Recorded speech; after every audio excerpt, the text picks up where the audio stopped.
वरदादी च चतुर्धाराधनाफलं क्रमेणाहं ध्रुवं वक्षे स्वस्वरूपोपलब्धये. नमो सुजिन, नमो सुज, नमो. आचार्य भगवान अमित गती स्वामीजी विरचित मरणकंडिकाजी या ग्रंथाचा स्वाध्याय चालू आहे. आणि या स्वाध्यायाच्या माध्यमातून आचार्य भगवान अमित गती स्वामीजी भक्त प्रत्याख्यान जे सल्लेखना मरण आहे त्याचे 40 भेद जे आहे ते 40 भेदांचं वर्णन आपल्यासमोर करत आहेत. आणि सकाळच्या भागामध्ये उत्सर्ग लिंग याचं वर्णन आणि अचल गुण याचं वर्णन समाप्त झालं होतं. आता परत आणि दोषांचं निराकरण करण्यासाठी केशलोच केले जाते हे सांगण्यासाठी पुढची गाथा दिलेली आहे की सकाळच्या भागेला टू बी कंटिन्यू करत असताना आचार्य भगवंतांनी सकाळी सगळ्या अपवाद लिंग आदी सगळ्या लिंगांची वर्णन की कुठल्या अवस्थेमध्ये कुठल्या लिंगाच्या माध्यमातून कशा पद्धतीनं सल्लेखना साधली जाते किंवा समाधीमरण केले जाते याचं वर्णन सकाळी आचार्य भगवंतांनी केलं होतं. आणि त्यात विशेष रूपाने एक भगवती आराधनाची 81 नंबरची टीका, ज्या गाथेची टीका, त्याच्यात अपवाद लिंगामध्ये आरिकांना का ग्रहण केलं नाही याचं वर्णन सकाळच्या भावामध्ये केलं होतं. आता या पुढच्या गाथेच्या माध्यमातून दोषांचे निराकरण करण्यासाठी केसलोच केले जाते हे सांगण्यासाठी एक गाथा दिल्यात. पहिल्या गाथा कंठस्फोराने आचार्य महाराजांनी काय सांगितले ते पाहूया.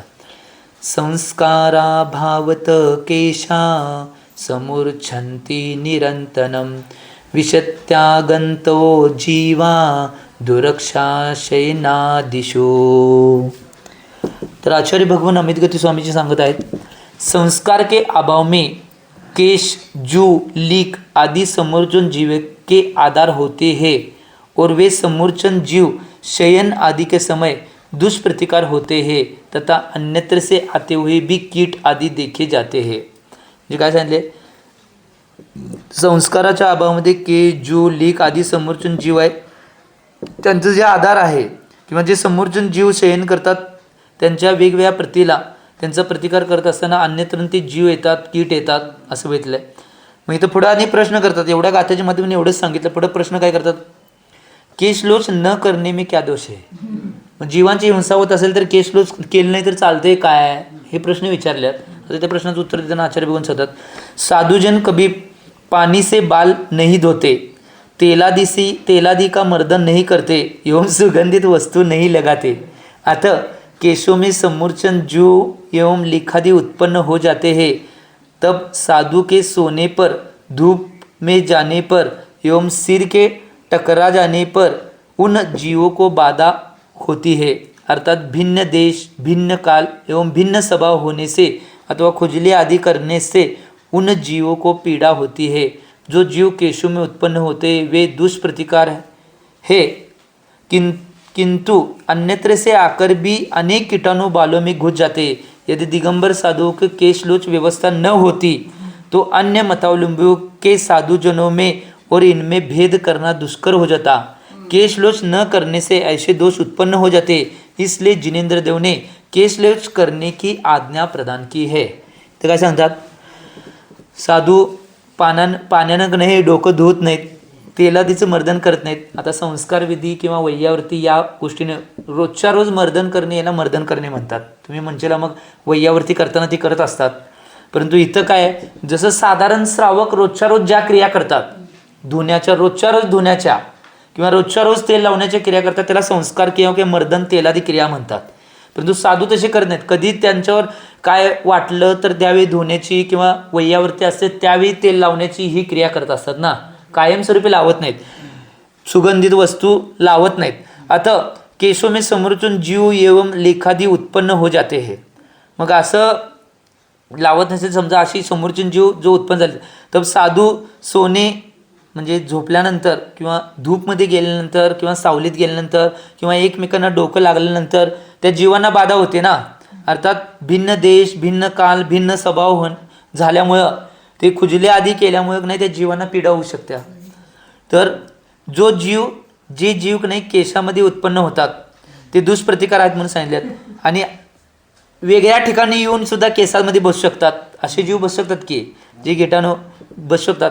जर दिगंबर साधू केशलोच ही व्यवस्था त्यांच्याकडे नसती तर अन्य मतावलंबी जी साधूजन आहेत त्यांच्यात आणि आमच्यात भेद करणं अवघड झालं असतं.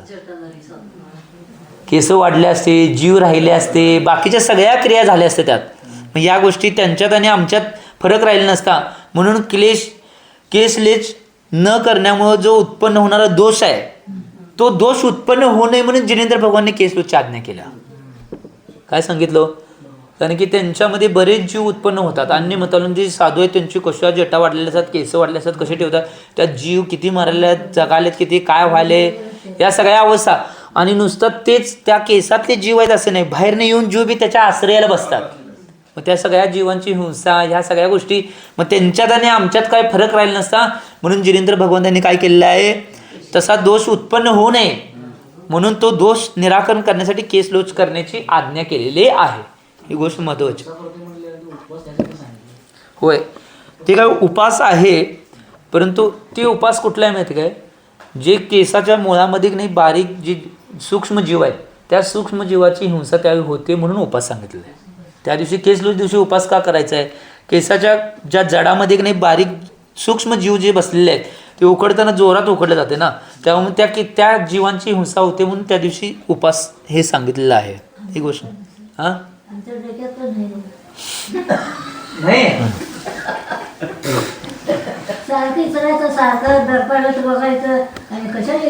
श्रावकांनी म्हणून तर सांगितलं ना, श्रावकांची व्यवस्था वेगळी आहे आणि साधूंची जे वृत्ती आहे त्यांची व्यवस्था वेगळी आहे. म्हणून तर हे सांगितलं त्यांना का आज्ञा प्रदान केल्या, या सगळ्या गोष्टीच्या दोषापासून ते वाचावेत म्हणून जिनेंद्र भगवंतांनी त्यांना केसलोचची आज्ञा केल्या. ही गोष्ट महत्त्वाची आहे.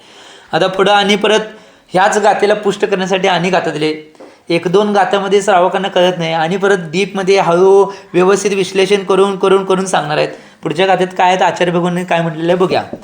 संक्लेशः पीयमानस्य योकालिक्षेन दुस्सह पीयते तच्च कंडुतो यतो लोचस्ततो मतः. तर आचार्य भगवान इथं काय म्हणतात, जू और लिखो से पीड़ित साधु के दुस्सह संक्लेश उत्पन्न होता है, खुजाने पर वे जू आदि भी पीड़ित होते, इस कारण यह केशलोच किया जाता है. आता उवा लिख हे मराठीमध्ये सांगाले हो. उ लिख आहे का नाही, हे ज्यावेळी असते त्यावेळी जरा ते जर झालं, जर केसलोच केलं नसतं ते झालं असतं तर मग नाही त्याच्यामुळे संक्लेश पीडा उत्पन्न होणार आहे की नाही, त्यामुळे किती विकल्प झाले असते. स्वाध्याय करताना, इतर टायमाला, ह्या गोष्टीला प्रत्येक क्षणाला विकल्प निर्माण झाले असते ना.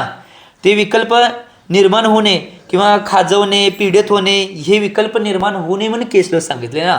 मग त्यामध्ये उत्कृष्ट, मध्यम आणि जगन. उत्कृष्ट म्हणजे 2 महिन्याच्या आतमध्ये, का म्हणजे बारीक केस असले तर नाही उपडायला त्रास होतोय म्हणून ते उत्कृष्टामध्ये घेतले 2 महिन्याच्या आत. मध्यम आहे 3 महिन्याच्या आत आणि जगन्य आहे 4 महिन्याच्या आत किमान. कारण की एवढ्या दिवस त्याची जी अवस्था आहे, समजा केसामध्ये जट्टा निर्माण होणे किंवा केसामध्ये जीव निर्माण होणे याची अवस्था आहे, तो महिन्याचा काल 4 महिन्याचा आहे. त्याच्यानंतर पुढच्या अवस्थेमध्ये जर गेला तसंच ठेवलं, काय लावलं नाही, काय केलं नाही, तर ही जीव उत्पन्न होणे किंवा केसामध्ये जट्टा निर्माण होणे ह्या क्रिया चालू होत्यात. म्हणून उत्कृष्ट, मध्यम, जगन ही काल ठेवल्यात आणि त्याच्यानंतर ठेवला तर प्रायश्चित आहे म्हणून त्याच्या आधीच करून घ्यायचं आहे. ही गोष्ट सांगितली आहे शास्त्रामध्ये. मग ज्यांची समजा केसाची वाढ कमी असेल, ज्यांची केसाची वाढ जास्त आहे ते 2 महिन्याच्या आत करून घेतात. ज्यांची केसाची वाढ मध्यम आहे, लई वाढत बी नाहीत, लई कमी होत नाहीत, त्यांनी 3 महिन्याच्या आत करून घेतात. आणि ज्यांची वाढ कमी आहे त्यांनी 4 महिन्याच्या आत करून घेतात. आणि त्यांची शक्ती बी आहे ना दुसरी, यानुसार कुणाकुणाची कशी अवस्था असेल तसं करून घेतात. आम्ही तर जगनमध्ये आहे सांगितलं बरं. म्हणजे ह्या गोष्टी कशा होईल, कधी कधी मध्यममध्ये येतोय, कधी कधी 1-2दा उत्कृष्टमध्ये बी आलोय. ह्या अवस्था कशा शरीराच्या शारीरिक अवस्था आणि कशा अवस्था निर्माण होतील त्यानुसार सगळ्या गोष्टी होतात म्हणून सांगितलंय. आता पुढच्या गाथेमध्ये परत सांगतात, केसलोच केल्यामुळे अनेक गुणांची निर्मिती होत्या. किरकोळ नाही व्यवस्था ही. केसलोच करण्यामुळे नाही त्यांच्यामध्ये अनेक गुण उत्पन्न होतात. कुठले गुण उत्पन्न होतात की केसलोच केल्यामुळं, कारण की सिंह प्रवृत्ती, वीर प्रवृत्ती आणि नाही क्षमाची प्रवृत्ती असणाराच व्यक्ती केसलोच करू शकतोय. मग गुण कुठले उत्पन्न होतात ते सांगणार आहेत. मुंडत्वं कुर्वतो लोच मस्तत्यो निर्विकारता प्रकृष्टां कुरुते चेष्टां वीतराग मनास्ततः. वीर प्रवृत्ती, वीर प्रवृत्ती आणि क्षमा प्रवृत्ती. आचार्य भगवान इथं काय म्हणतात, लोच करने से सिर मुंडा हो जाता है, सिर की मुंडता से निर्विकारता आती है, विकार रहित क्रियाशील होने से प्रकृष्ट चेष्टा अर्थात मुक्ति मार्ग संबंधी ध्यानादि क्रिया में प्रवृत्ति हो जाती है और वीतराग भाव जागृत हो जाता है. इथे सुंदर सांगितले बघा. केस लोच केल्यामुळं सिर मुंडा होते म्हणजे टक्कल होते. त्याच्यामुळं काय होते, निर्विकार हा भावना अंतरंगात वाढवत्या आणि विकाररहित भावना झाल्यामुळं चांगल्या चेष्टाकने म्हणजे मुक्ती मार्गासाठी असणाऱ्या ध्यानादी क्रियामध्ये प्रवृत्ती जास्त वाढते आणि त्याच्याबरोबर वीतराग भावसुद्धा जागृत होतात. केसांची स्टाईल असल्यानंतर बऱ्याच जणांचं बघण्याचा दृष्टिकोन बदलेल का नाही. विकृत केसांची जर अवस्था असेल, सिर मुंडन केल्यानंतर विकृत केस आहेत, बघण्याचा दृष्टिकोन बदलतो, एवढी भावना. मला एक सांगा, एकाच बाजारातल्या गल्लीतून एका रस्त्याच्या कडेनं कने सगळा शृंगार केलेली महिला चालल्या आणि एका रस्त्याच्या कडेनं माताजी हातात पिंची कमली घेऊन चालल्यात. दोन्हींच्याकडे बघताना कुठली भाव होणार आहेत? दोघांच्याकडे बघतात, परंतु शृंगार केलेले त्यांच्याकडे बघताना विकार भाव उत्पन्न होणार आहेत आणि ज्यावेळी माताजींकडे बघितलं वितराग भाव निर्माण होणार आहेत. ही गोष्ट महत्वाची आहे ना. विकार भाव आणि वितराग भाव ही दोन गोष्टी महत्वाच्या आहेत. कारण की माताजींची कुठल्या शृंगाराची अवस्था नाही, पांढरी साडी काय बाकीच्या गोष्टी नाही, हातात पिंचिंग मंडल घेऊन चाललेले आहेत. त्यामुळे कायच भावना होणार आहे. नग्न साधू जाताना सुद्धा कुठला शृंगार नाही, काय नाही, नुसतं हातात पिंचिंग म्हणून चालले. विकार भाव कसे उत्पन्न होणार? आणि त्यांनी पहिला स्वतःच्या विकार भावांना मारले आणि मग नग्नता स्वीकारल्या. ही गोष्ट महत्वाची आहे ना. त्यामुळं इथं सांगितले एका लोचमुळे किती गुणांना निर्माण करते लोच. आणि म्हणून लोच करणं, लोच सगळ्यात मोठी साधूंची साधना दोनच गोष्टीत आहे. दिगंबर मुनींची साधना सगळ्यात दोन गोष्टीत महत्वाची आहे, एक नग्नता आणि केस लोच. ही गोष्ट महत्वाची आहे. ही दोन गोष्टी लई महत्वाच्या आहेत. हां, नग्नता बी आता बऱ्याच जणांना काय विपरीत मान्यतेवाली अन्य मतावलंबी जे आहेत त्यांना महाराजांना बघितलं त्यांचे विकारभाव निर्माण होतात असं त्यांनी म्हणतात. परंतु एक सगळ्यात महत्त्वाचा प्रश्न आहे, तुझी आई जरी जवळ असली तर आईच्या पुढे सुद्धा नग्न राहू शकत नाही. परंतु आमच्या साधूंनी दिगंबर लांबणं करायचं लांबणं. आमच्या दिगंबर जे गुरु आहेत ते दिगंबर गुरु कोणी कुठलीही अंतरंगात विकार भाव न करता सगळ्या जगासमोर नग्न आहेत. ही गोष्ट महत्वाची आहे ना. अंतरंगात असा जो श्रावक असेल त्याला आईसमोर, बहिणीसमोर, कुणासमोर बी कुठल्याही नात्यांच्या समोर नग्न राहता येत नाही. कारण का? त्यांच्या अंतरंगात विकार भाव आहेत म्हणून राहता येत नाही. या गोष्टी महत्त्वाच्या आहेत. म्हणून आम्ही चिंतन करूया केस लोच आणि नग्नता ही दोन साधूंचे महत्त्वाचे गुण आहेत. आम्ही याचं चिंतन करणं आवश्यक आहे. म्हणून सांगितले केस लोचमुळे बऱ्याच गुणांची प्राप्ती. आता पुढे काय सांगतात, इस श्लोक का क्या अभिप्राय है. आत्ता जो श्लोक सांगितला केस लोचमुळे हे गुण प्राप्त होतं त्याचं हे सांगण्याचा काय अभिप्राय आहे तर पुढे सांगतात उत्तरमध्ये, मैं नग्न हो और सिर से मुंडित हो, इस वेश में मेरा विलासपूर्ण गमन आदि देखकर लोग हंसेंगे कि नपुंसक के स्त्री विलास के सदृश इस मुंडित साधु की विलासिता कैसी शोभती है. ऐसे विचार कर तथा श्रृंगार, कथा, कटाक्ष युक्त निरीक्षण आदि विकार भावों को दूर कर वह साधु केवल मुक्ति के लिए उद्यम करता है. यह इस श्लोक का अभिप्राय है. जे मी सांगितलं तशा पद्धतीने आहे की मी नग्न जर राहिलो आणि शिराचं म्हणजे डोक्याचं मुंडन करून घेतलं तर माझा हा वेश विलासपूर्ण आहे ना, शृंगारपूर्ण नाही, विलासपूर्ण आहे. शृंगारपूर्ण जर असता तर बऱ्याच जणांची बघण्याची मानसिकता बदलली असते. त्यामुळं हे काय शिर मुंडन केले, नग्न फिरल्यात, लोक काय म्हणणार, हसणार की हा नपुंसकाप्रमाणेच त्रिविलास सदृश का नाही मुंडीत साधू कुठं फिरायला आहे.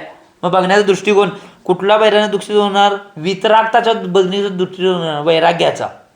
त्यांच्याकडे बघताना तसंच बघणार आणि काय म्हणणार, शृंगार केला नाही, कथा केला नाही, काय केला नाही. त्यामुळं कटाक्ष भावातनं तो वाचणार आहे साधू, कारण की कुठलं शृंगारच केलं नाही. कटाक्ष भाव कुणाकडे येतात? ज्यानं शृंगार केला आहे, चांगली चांगली कपडे घातले आहेत, चांगले चांगले सगळं लावलेलं आहे, त्यांच्याकडे बघताना भाव जे शृंगार रसानं युक्त असल्यामुळे त्यांच्याकडे कटाक्ष दृष्टी असणार आहे. म्हणून मी सुद्धा बऱ्याच प्रवचनामध्ये सुद्धा म्हणतोय की या जगामध्ये सुंदर स्त्रीला का नाही भाऊ नाही. काय म्हटलं शब्द ऐकून घ्या. या जगामध्ये सुंदर स्त्रीला भाऊ नाही. हे कुठल्या अपेक्षेनं बोललो? शृंगाराच्या अपेक्षेनं, बाकीच्या अपेक्षेनं बोललो. कारण की त्यांच्याकडे बघण्याचा दृष्टिकोन सगळ्यांचा बदलेल. म्हणून आम्ही म्हणतोय जे सौंदर्य प्रसाधन आहे ते वापरण्याचं कमी करा. शृंगाराच्या वस्तू आहे ते वापरण्याचं कमी करा. का सांगवले? आणि एक त्या शृंगाराच्या सगळ्या वस्तू आहे की नाही ते हिंसक आहेत, प्राणीजन्य आहेत, प्राण्यांच्यापासून होणार आहेत, ह्या कमी केल्या. आणि एक गोष्ट लक्षात घ्या, शृंगार आचार्य सन्मती सागर महाराज काय म्हणायचे? शृंगार हा निश्चितपणे कुणासाठी दाखवायला आहे? फक्त नवऱ्यासाठी. आम्ही याचं चिंतन करणं आवश्यक आहे या गोष्टीचं. म्हणून सांगितलंय. म्हणून या श्लोकाचा अभिप्राय काय आहे की कटाक्ष रूपानं नाही कोणी बघू नये साधूंच्याकडे, ह्या सांगण्यासाठी ह्या श्लोक सांगितलेला आहे म्हणून सांगतात. आता पुढच्या गाथेमध्ये आणि आचार्य भगवान या परत आणि केसलोचच्या सुक्तीला पूर्ण करण्यासाठी आणि परत समजावून सांगणार आहेत. पहिला गाथा कंठस्थ करूया आणि आचार्य महाराजांनी काय सांगितले ते पाहूया.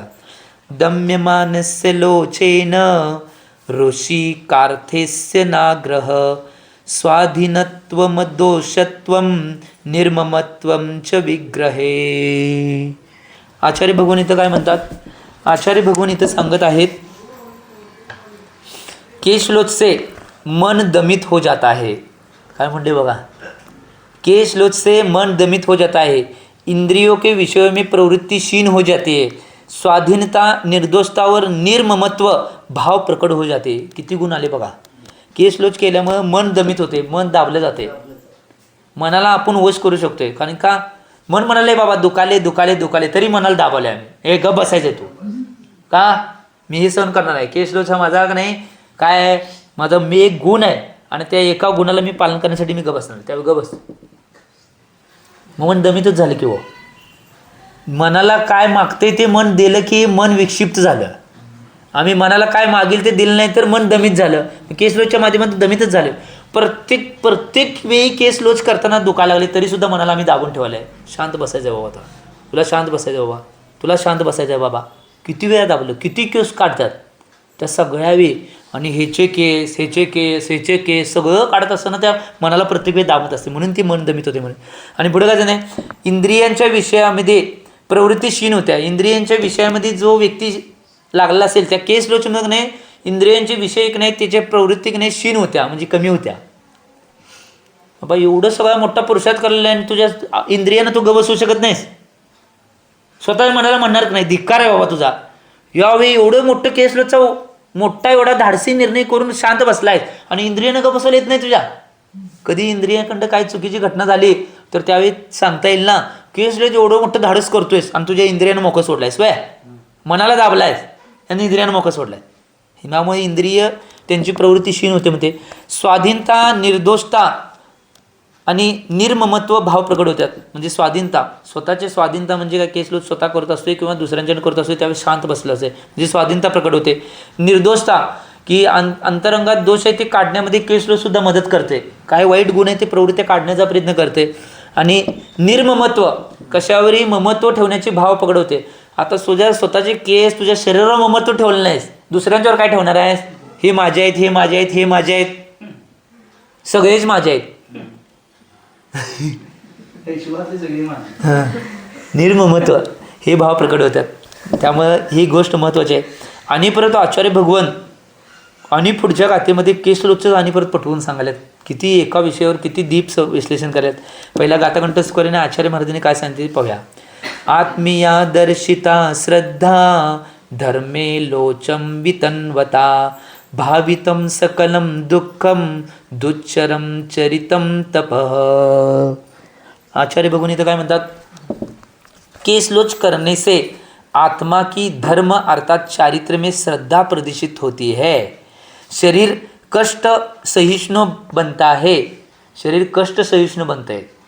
दुच्चर चारित्र एवं कठोर तप में प्रवृत्ती होते है. इथं काय सांगितले बघा, केसलोच केल्यामुळं आत्म्याची धर्मामध्ये चारित्र्यामध्ये श्रद्धा प्रदर्शित होते, कारण की श्रद्धा आहे धर्मामध्ये.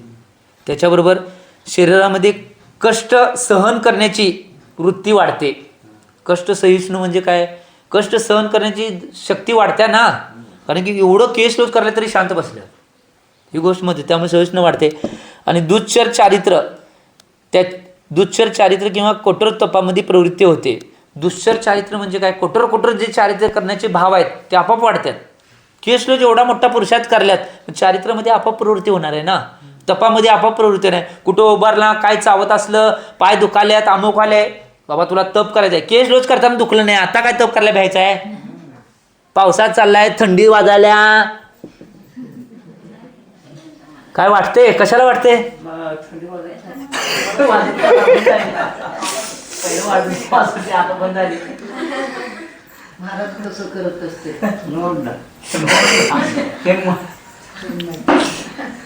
चारच लक्षात ठेवायचं आहे काय, बस बाकीचं काही ठेवण्याची गरज नाही. ह्याच्यावरच हे ग्रंथ आहे. म्हणजे सम्यक दर्शन, सम्यक ज्ञान, सम्यक चारित्र आणि सम्यक तप, या 4 आराधना लक्षात ठेवले की संलेखना उत्कृष्ट आहे. ही गोष्ट महत्वाची आहे. ह्या आराधना 4 संलेखनाकडे नेणार आहेत आपल्याला.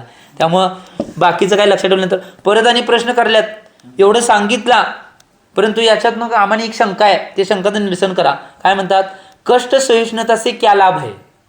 कष्ट सहन करायची शक्ती वाढल्यानंतर आम्हाला फायदा काय आहे त्याचा, हे विचारले. तर सांगतात, शारीरिक कष्ट सहज में सहन नहीं होता, बार बार केस लोच करने से शरीर निर्ममता और धर्म में श्रद्धा दृढ़ हो जाते हैं. दृढ़ श्रद्धा से उपवृहन गुण वृद्धिंगत होता है. केस लोच की पीड़ा सहन कर लेने पर शारीरिक अन्य कष्ट सहन करने का सामर्थ्य प्रकट हो जाता है और कष्ट सहन करने से अशुभ कर्मों की निर्जरा होती है. हे सांगितले बघा, ते सांगितले की शारीरिक जे कष्ट आहे ते सहज सहन होऊ शकत नाही. तेवढं सोपं आहे, शारीरिक कष्ट सहन करायचं सोपं नाही, परंतु सारखं सारखं केस लोच केल्यामुळं शरीरामध्ये निर्ममता निर्माण होते, शरीराविषयी निर्ममता निर्माण होत्या. त्यामुळे कष्ट सहन करायची शक्ती आपोआप वाढली. आणि सारखं सारखं केस लोच करून चालू आहे, प्रत्येक वेळी कराय, बाबा तुला 2 महिन्यानं 3 महिन्यानं किंवा 4 महिन्याच्या आत करायलाच पाहिजे, पर्याय नाही, ते परमनंट आहे. सरकारी सुट्टी जसं सरकारी केस लोच ते करायलाच पाहिजे. त्यात काय ॲडजस्टमेंट, किमान कने समजा किमान 4 ते 5 उपास किंवा 6 उपास हे परमनंट आहेत, ते चुकवू शकत नाही. केस लोच, चातुर्मास स्थापना आणि निष्ठापना, केस लोचचे वर्षात किती होणार आहे तो, 3 महिन्याला धरा, मध्यम धरा, 3 चूक 12, हे 4 झाले आणि हे 2, 6 झाले. किमान हे 6 परमनंट तर करायलाच पाहिजे. बाकीचं काय केलं नाही तर एक टाइम तर चालूच आहे. ते 4चं सांगाल ते काय, मी मग सांगितले की 2, 3, 4 मध्यम धरा की उगाच 3चं धरली म्हणून 3 चूक 12, ते 4 धरायचे आणि हे 2, म्हणजे 6 तरी हे उपास परमनंट करायलाच पाहिजे. बाकीचे कुठल्या अवस्थेमध्ये मग काय करणार आहे. परंतु एक गोष्ट लक्षात घ्या, त्यामुळे निर्ममता निर्माण होणार आहे, म्हणजे शरीराविषयी ममताकणे जी आहे ती तुटणार आहे केस लोच सारखं केल्यामुळं. म्हणजे वर्षातनं 4 वेळा केस लोच केल्यानंतर शरीराविषयी ममत्व भाव जे निर्माण होतात, माझ्या शरीराला जपायला पाहिजे, माझं शरीर चांगलं राहायला पाहिजे, शरीर चांगलं राहण्यासाठी हे खायला पाहिजे, सगळं आपोआप तुटत जाते हे बंधन, कारण की 4 वेळा वर्षातनं केस लोच करायलाच. ही गोष्ट सांगितल्या. पुढे म्हणतात, धर्मामध्ये श्रद्धा दृढ होत्या आणि त्या निर्ममतेमुळे धर्मामध्ये श्रद्धा दृढ होत जात्या आणि दृढ श्रद्धामुळे उपबृहन गुण वृद्धिंगत होते. उपग्रहण म्हणजे का नाही, कुणाचे काही दोष काढायचे नाहीत, ते झाकून ठेवायचे. ही गोष्ट महत्वाची आहे. त्यामुळं आणि केस लोचची जी पीडा आहे ती सहन केल्यामुळं शारीरिक अन्य जे कष्ट येणार आहेत या क्षेत्रामध्ये, ते कष्ट नाही सहन करण्याची शक्ती आमच्यामध्ये वाढणार आहे, सामर्थ्य केस लोचमुळं. आणि शेवटला सांगते, कष्ट सहन करण्यामुळे, कष्ट सगळ्या प्रकारची जी 22 प्रकारची परिचय आहेत ते कष्टच आहेत की सगळे उपसर्ग आहेत, ते सगळे 22 प्रकारचे परिचय सहन केल्यामुळे की नाही अशुभ कर्मांची निर्जरा प्रत्येक समयाला चालू आहे. समजा दुखाले तरी सुद्धा आपण हसत खेळत राहिलोय, पीडा व्हायल्यात, त्या पीडा वेदना व्हायल्यात तरी सुद्धा हसत खेळत सहन करलोय, कर्माची निर्जरा प्रत्येक सणासणाला चालू आहे. आणि दुखाले दुखाले दुखाले म्हणलं तर आम्ही काय करतोय संसारात डोकं दुखावे जाऊन आहे डॉक्टर आहे सगळे जेवढ्या सहन करण्याच्या म्हणजे ह्या सगळा अभ्यास आहे तो साधना अभ्यास आहे पुरुषार्थ ही सगळी साधना का नाही संलेखनासाठी साधना पुरुषार्थ चालू आहे ही गोष्ट महत्त्वाची आहे ना. आम्ही ह्या सगळ्या गोष्टी जेवढ्या प्रमाणात सहन करेल तेवढं चांगलं आहे म्हणून याचं आम्ही चिंतन करणं आवश्यक आहे. या गोष्टीचं चिंतन म्हणून केलं तर या सगळ्या गोष्टी होणार आहेत. आता आजचं हे लोच प्रकरण संपलेलं आहे. आता इथनं पुढं विसृष्ट शरीरता अर्थात शरीर से ममत्व त्याग हे प्रकरण चालू होणार आहे. म्हणजे काय आहे शरीराविषयी जे ममत्व वाढतंय ते ममत्व कसं त्याग करायचं हे सांगणार आहेत. आमचं शरीरावर लय ममत्व बाहेरच्यांचं सुटतंय आणि शरीराचं राहतंय सगळ्यांचं सुटतंय परंतु शरीराविषयी आणि राहतंय की मग त्या शरीराविषयी बी जे नाही ममत्व आहे ते ममत्व त्याग करायला पाहिजे. कायस्वर्ग याचं काय कायस्वर्ग म्हणजे जप घालणे हे कायस्वर्ग नव्हे नव्या जप घालणे म्हणजे कायस्वर्ग नव्हे. काय उत्सर्ग काय म्हणजे शरीरावरली ममत्व सोडणे म्हणजे काय उत्सर्ग आहे. भावना करायची आहे त्यावेळी की माझं शरीर वेगळं आहे आत्मा वेगळा आहे शरीर वेगळा आहे आत्मा वेगळा शरीर वेगळा आत्मा वेगळा शरीर वेगळा आत्मा वेगळा शरीर वेगळा आत्मा वेगळा ढात चावलं तर सांगाले जे हे शरीराचं महत्त्व सुटायला पाहिजे. भेद विज्ञान झाल्याच्यानंतर नाही मोक्ष मार्गाच्या जवळ तुम्ही जाणार नाही आणि भेद विज्ञान झाल्याशिवाय समीचीन सम्यक्त्वाची प्राप्ती होणार नाही ही गोष्ट लक्षात घ्या. भेद विज्ञान बी महत्त्वाचं आहे.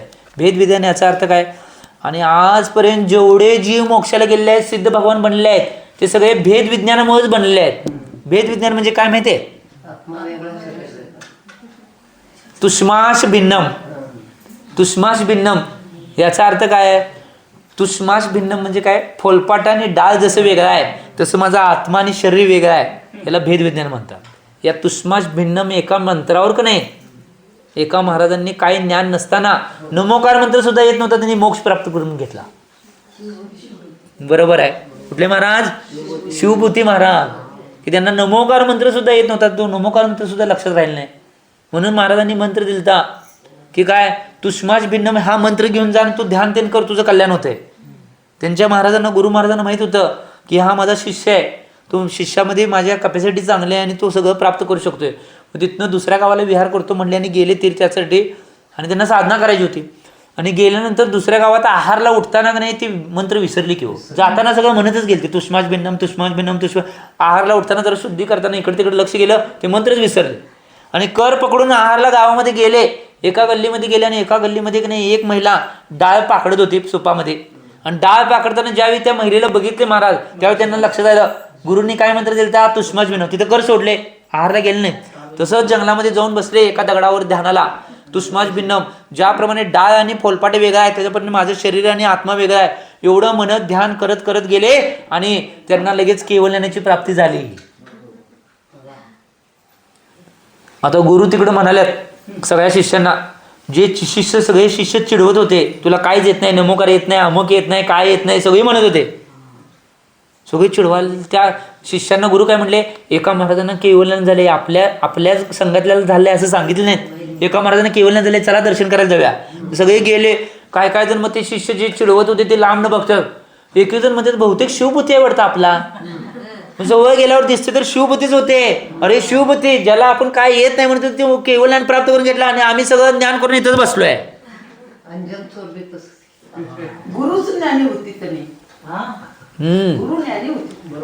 आम्ही याचं चिंतन करणं आवश्यक आहे.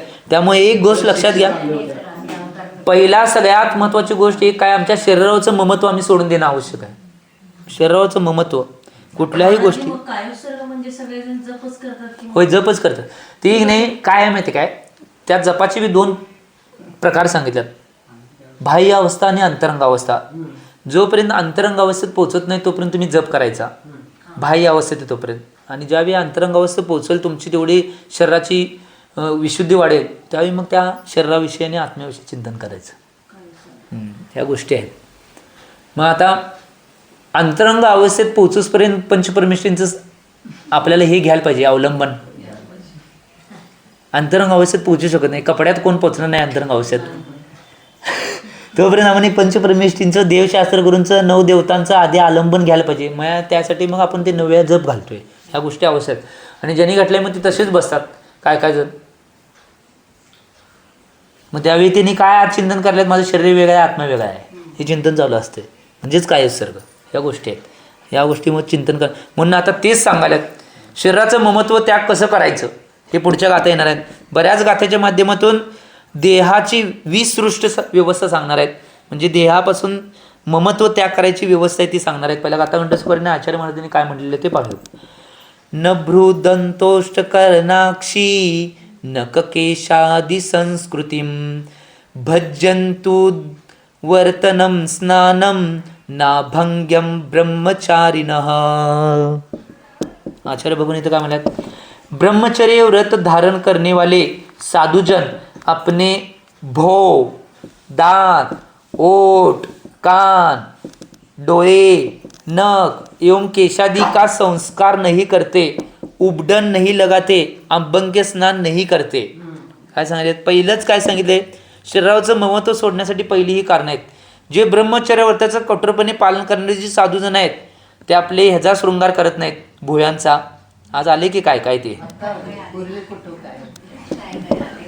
काय म्हणते त्याला, आयब्रो करतात, काय करतात की ते दाताचा शृंगार. एक दाताचा शृंगार मुलाचारामध्ये सांगितले, दाताचा संस्कार असं घिसणे सुद्धा नाही दोषास्पद आहे. हे नुसता त्याच्यामध्ये नाही घालून चूळ भरणे हे दोषास्पद नाही. आणि काय साधू उत्कृष्ट रूपाने चूळ बी भरत नाहीत. आम्ही चिंतन करणार, मी काय कुणाला सांगायला नाही, म्हणजे आम्ही सांगाले हो या गोष्टी. आता शास्त्रात ते गोष्टी क्लिअर करणं आवश्यक आहे. कारण की एक गोष्ट लक्षात या, याचा शृंगार करणे हे संस्कार करणे हे आमच्याच भविष्याला का नाही, भविष्यामधील बऱ्याच गुणांना का नाही घालून नाही, किंवा शरीराविषयी ममत्व वाढणार आहे. एक एक करत क्रिया वाढत जाईल तसं का नाही त्या. किंवा होठाचा शृंगार करणे, कान, आग, डोळे, नख, केश याचा संस्कार करणे, उबडण आदी लावत नाही, ते अभ्यंग स्नान करत नाहीत. फक्त दिगंबर साधूंना किंवा साधूंना केव्हा स्नानाची परमिशन दिल्या, किंवा आपल्या संघातली बाहेर संघातली कुठल्या तर साधूंचं किंवा मातांचं महाराजांचं ज्यावेळी की नाही काल होतोय संलेखन झाल्यानंतर, त्यावेळी ते जर ते दुसऱ्या संघात असेल, त्यांच्या संघात उपस्थित असतील किंवा आपल्या संघात असेल, तर त्यावेळी निश्चित रूपानं त्यावेळी मुनी महाराजांना दंड स्नान सांगितले. दंड स्नान याचा अर्थ कमंडलमध्ये चानी जास्त पाणी ग्रहण करायचं आणि नुसता तोटी ती वर धरायची, पूर्ण सगळ्या शरीरावरून निघून कणे खाली पायापर्यंत पोचूसपर्यंत त्यांनी तेच धरायची. त्याला दंड स्नान म्हटलेलं आहे. अशा पद्धतीने स्नान हे साधूंना सांगितलं आहे. किंवा कुठलाही पक्षी जीव त्याची विष्ठा वगैरे पडली किंवा विष्ठेमध्ये पाय पडला त्यावेळी त्यांना दंड स्नान सांगितलेलं आहे. ते दंड स्नान करून शरीर सगळं परत पुसून घेणे ह्या गोष्टी सांगितलेल्या आहेत त्या गोष्टीनं. आणि बाकीच्या वेळी काय अभंग स्नान हे उपटन लावणे हे संस्कार कधी होतच नाहीत. केशादीचे संस्कार वयावरती रूपामध्ये ठीक आहे, शरीराची वयावरती असेल, डोक्याची वयावरती असेल त्यावेळी ठीक आहे. परंतु रोजच्या रोज संस्कार करण्याच्या अपेक्षेने रोजच्या रोज ह्या कुठल्या क्रिया केल्या जातात. किंवा नखाचं सुद्धा करायचं नाही, नख सुंदर दिसायचं यासाठी ते ओबडधोबड दिसतील सगळ्या गोष्टी तेवढ्या चांगल्या आहेत. तुमच्याकडे बघण्याचा दृष्टिकोन चांगला राहतोय. जर शृंगारीत जर सुंदर शरीर दिसायला लागलं तर सगळ्यांचा बघण्याचा दृष्टिकोन बदलतोय. ही गोष्ट महत्त्वाची आहे. म्हणून सांगितलंय की ज्यांनी ब्रह्मचर्यावर धारण केले त्या साधूंनी या प्रकारचे कुठलेही संस्कार करून घ्यायचे नाहीत. जर घेत असले ठीक आहे, तुमच्या शारीरिक परिस्थिती शारीरिक हे बिघडल्यात त्यावेळी मग तुम्ही वयावरती करून घ्या, वाटते तुम्हाला त्यावेळी करून घ्या. शरीराची परिस्थिती बिघडणार आहे त्यावेळी या गोष्टी संस्काराच्या करून घ्या. परंतु विनाकारण किंवा चांगलं दिसण्यासाठी म्हणून ह्या गोष्टी करून घेता कामा नाही. ही गोष्ट महत्त्वाची आहे. तर मग तुमच्या शरीराविषयी जे ममत्व आहे ते वाढणार आहे त्या गुणांनी. हे जर संस्कार केले नाही तर ममत्वाचा त्याग होईल. त्यामुळे ह्या संस्काराचे कुठल्या, आता इथं प्रश्न विचारतात, भ्रौ, दात आदि के संस्कार किस प्रकार किए जाते हैं. तर सांगितलं हे भो, दात त्याचे संस्कार कशा प्रकारे केले जातात हे विचारतात. विकट रूप से उठे हुए रोमों को उखाड़ना. महाराज फिनिशिंग करून घ्या की सांगाले हो इथे सांगितले. विकट रूप से उठे हुए रोमों को उखाड़ना, उन्हें व्यवस्थित करना एवम लटकती हुई भोव को उंचा करना, मिश्या बिश्या फिरवायच्या, भोव का संस्कार है. मी सांगितलं ना, इथं सांगितलेलं सांगाल. आता समजा केस रोज केले ते विकट रूपण काय काय राहिल्यात, लई करत बसं नाही. जेवढं आपल्याला हाताला लागले तेवढं करायचं, नाही सोडून द्या. म्हणजे लई फिनिशिंग केले तर लई चांगलं दिसते ना. मला कोण विचारलं तर का नाही, मी काय म्हणतोय काय आम्हाला कुठं दाखवायला नाहीच आहे वे, जेवढं राहिले तेवढं राहून दे, काय पुढल्या वेळी बघूया. अशा ह्या गोष्टी महत्त्वाच्या आहेत. त्यामुळं हे ते व्यवस्थित. आणि दुसरं काय सांगितले, किंवा बुव्या लटकतच असतील किंवा हे मिशा लटकत असेल तर त्यावेळी हात फिरवणे किंवा त्याला व्यवस्थित करणे या गोष्टी बी करू शकत नाही. दात का मैल दूर करना, रगडना, घिसना, रंगना और दातों का संस्कार है. ही दाताचा मळ दूर करणे, त्या काठीनं वगैरे कशानं काढणे किंवा घासणे किंवा रगडणे किंवा रंगणे, वेगवेगळे मंजन वगैरे लावून रंगणे, या सगळ्या गोष्टी करणे हे दाताचे संस्कार आहेत. मी सांगावले फक्त हे इथं आले महाराजांचं कुठलं नाही तिथं आदेश हे दाताचे संस्कार आहे म्हणून सांगितले. ते दोष लागते म्हणून सांगितले, एवढंच. आपण कोणीकडे जायचं नाही, कोण काय करते हे बघायचं. एक गोष्ट लक्षात घ्या, उलटीचा प्रकार आले किंवा बाकीच्या कुठल्या अवस्थेत झाले तर चूळ भरणे ह्या गोष्टी काय काय उत्कृष्ट पद्धतीनं पाहणार आहेत ते की नाही, चूळ बी भरत नाही, चूळ बी भरत नाहीत. माझ्या पहिल्या अवस्थेत मी खरोखर चूल भरत होतो, कारण माझं श्रेय चूळ न भरण्याचं कोणाला जात असलं तर आगमसागर, पुनीत सागर आणि सहसागरनं जाते. त्यांनी ज्यावेळी आले त्यांनी काही बऱ्याच गोष्टी शिकवल्या. 2 गोष्टींचा नियम महाराजांच्यामुळे इकडं माझ्याकडे आले की एक गोष्टी ह्या कुठल्या करायच्या, चूळ भरायची नाही. चूळ भरलं नाही, जेव्हा तुम्हाला वाटते उलटीचे भावप्रसंग येतात त्यावेळी तुम्ही करा की. आणि दुसरे एक मला त्यांनी विनंती केली की समडोईत मी भेटलो तेव्हा आगमसागरांना, त्यावेळी ते मला विनंती केली तुमच्याकडे एवढं सगळं चांगलं आहे, एक गुण चांगला करावा अशी माझी इच्छा आहे. म्हटलं काय महाराज सांगा. तर काय तुम्ही लाईट त्याग केला तर लई चांगलं होईल. आणि महाराजांनी सांगितलं त्या दिवशी मला चांगलं वाटलं, विचार केला त्याच्याविषयी काय करू, एवढ्या जीवांची हिंसा आपल्यासाठी होत्या, मग माझ्या खोलीत लाईट लावत नाही मी. आता बाहेरच्या सामूहिक ठिकाणी या गोष्टी होतात त्यावेळी भक्ती आराधना बरेच जण येत असतात, त्यावेळी तो त्यांचा सगळ्यांचा दोष. परंतु मी तर माझ्या खोलीतील लाईट त्या महाराजांनी सांगितल्यापासून केली. कारण की जे चांगले कोणी काय सांगितलं त्याच्यावर विचार करायचा, चिंतन करायचं, सामायिकमध्ये ध्यानमध्ये तो विषय घ्यायचा, जर आपल्याला पटलं करायचं. ह्या गोष्टी महत्त्वाच्या आहेत ना. त्यामुळं या गोष्टी आवश्यक आहेत. हे सगळे संस्कार आहेत. त्यामुळे हे कुठल्याही प्रकारचे संस्कार म्हणजे दात चांगले का ठेवायचे आहेत, जास्त दिवस खायला मिळावं म्हणून. समजा पडले तर काय मग खायचं कमी होणार ना, निम्म पातळ पातळ गप खायला लागणार ना. आणि ते बी कुठं मिळलं नाही मिळलं, महाराजांच्या अवस्थेत सगळं मिळणार आहे. ह्या गोष्टी आहेत म्हणून या गोष्टी सांगितल्या आहेत. परंतु होटांचं काय, ओटो का मल दूर करना या रंगना ओटो का संस्कार आहे. रंगना म्हणजे त्याचं मळ दूर करायचं, त्याला व्यवस्थित ठेवायचं, सारखं स्वच्छ करायचं, या गोष्टी करायच्या नाहीत. छोटे कानों का बड़ा और बड़े कानों का छोटा करना, मैल निकालना, रोग के बिना भी तेल डालना, इत्र रोग के बिना, हां रोग असला तर ठीक आहे चालते असं म्हणले, इत्र लगाना कर्ण संस्कार है. हां म्हणजे पुढं आहे का बघाले. तर छोट्या कानांना नाही लांबवणे किंवा मोठे असेल तर त्यांना कमी करायचा प्रयत्न करणे, असं त्याचं मळ काढणे.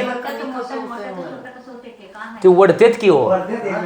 आता मला सांगा, लहानपणी शरीराला सारखं चुळून आकार देत नाही, आता बी होतंय की तसं होऊ शकतंय, किंवा सारखी तशी सवय असणे हो मी मोठं करतोय म्हणून, यासाठी ओढणे, या गोष्टी महत्त्वाच्या आहेत त्या. किंवा मळ काढणे, रोग जर असेल तर तेल वगैरे घालणे, मळ काढणे, ह्या गोष्टी बरोबर आहेत. परंतु नसेल तर इथं सांगितले हो.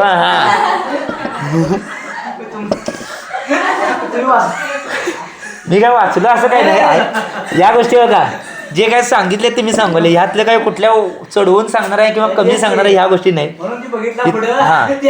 मग पहिला बघितल्यावर मी लगेच त्याग करायची नादात होतोच.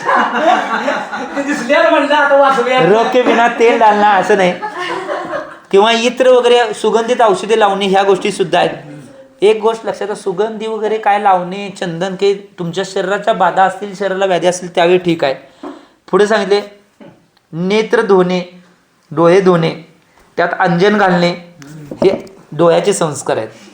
जर काय कारण असेल तर डोळे धुवायचे. आता शुद्धीच्या वेळी एक डोळे धुतले जातात. म्हणजे एक जंगल, एक लघुशंका आणि दीर्घशंका ह्या दोन्ही शंकाच्या वेळी एक डोळे धुतले जातात. आणि इतर टायमाला जे आहारची शुद्धी आहे त्यानंतर मध्ये आधी कुठल्या प्रकारची शुद्धी केली जाते त्या शुद्धीवेळी ठीक आहे. परंतु विनाकारण कने डोळे धुणे हे सुद्धा कने डोळ्याचे संस्कार म्हणून सांगितलं. किंवा अंजन घालणे, पंचकल्याणमध्ये कधी महाराजांचे जे भगवंतांच्या अंजनवरी निघतात ते घालणे ते वेगळी गोष्ट आहे. परंतु रोजच्या रोज अंजन घालणे, रोजच्या रोज ह्या क्रिया करणे किंवा कधी तर डोळ्याचा प्रॉब्लेम व्हायला म्हणून अंजन घालणे ह्या गोष्टी वेगळ्या आहेत. पण रोजच्या रोज घालणे हे डोळ्याचे संस्कार म्हणून सांगितलेलं आहे. पुढे म्हणलेलं आहे, काटना छाटना रगडना व रंगना नख का संस्कार है. म्हणजे काटणे, छाटणे, घासणे, रंगणे हे नखाचे संस्कार आहेत म्हणून सांगितले आहेत. म्हणजे एक गोष्ट लक्षात द्या, तथा शरीर में तेल आदि का मालिश करना अभ्यंग स्नान है. सांगतो की किंवा शरीरामध्ये तेल आधी ह्याचे ते अभ्यंग स्नान मालिश करणे हे अभ्यंग स्नान आहे म्हणून सांगितले. किंवा पापवर्धक ऐसे कोई संस्कार साधू नाही करता. असे पापवर्धक जे संस्कार असेल ते साधू करणे. एक व्यवस्थित मापात काटणे म्हणजे, छाटणे म्हणजे व्यवस्थित त्याला करणे, रगडणे म्हणजे रगडणे व्यवस्थित त्याला आकार देणे, किंवा रंगवणे म्हणजे काय तर कुठलं तर लावून रंगवणे हे नखाचे संस्कार म्हणलेले आहेत. आणि शरीरामध्ये तेल आधी याची मॉलिश करणे हे अभ्यंग स्नान आहे. तेलाची मॉलिश, अभ्यंग स्नान तेलाची मॉलिश करणे हे त्या म्हणजे आवश्यकता असेल, शरीराची विपरीत निर्माण झाली असेल, शरीरामध्ये दाह निर्माण झाला असेल, शरीराची व्यवस्था वेगळी असेल त्यावेळी ही वयावृत्ती करणे ह्या गोष्टी वेगळ्या आहेत. परंतु कायमस्वरूपी करणे हे निश्चितपणे संस्काराला कारणभूत ठरणार आहे. म्हणजे अभ्यंग स्नान होणार आहे. असे पापवर्धक कोणते सुद्धा संस्कार साधूंनी करायचे नाहीत. ज्यावेळी आवश्यक वाटा असेल, शरीराची विपरीत निर्माण असेल त्यावेळी केले तरच चालतंय म्हणून सांगितले. आता उद्याच्या भागात परत आणि यांना दृढ करण्यासाठी 2 गाथाच्या माध्यमातून आणि देहाचं ममत्व कसं त्या करायचं हे उद्या सकाळच्या भागामध्ये आचार्य भगवान सांगतील. मी एवढेच भाव करतो की ज्यांनी जेवढं आपल्याला कळालं आहे तेवढं पाळण्याचा प्रयत्न करा. महिलांनी तर महत्त्वाचे करून शरीराचं जर संस्कार बऱ्याच प्रमाणात त्याग केले तर बऱ्याच पुरुषांचा बघण्याचा दृष्टिकोन तुमचा बदलेला आणि तुम्ही व्रती वैरागी म्हणून राचेला. त्यामुळे या गोष्टी पालन करण्याचा प्रयत्न तुम्ही तुमच्या जीवनात करावे एवढी भावना करतो. आणि आजच्या वाणीला विनंती होतो, जे बोला आचार्य भगवान श्री सन्मती सागरजी महाराज की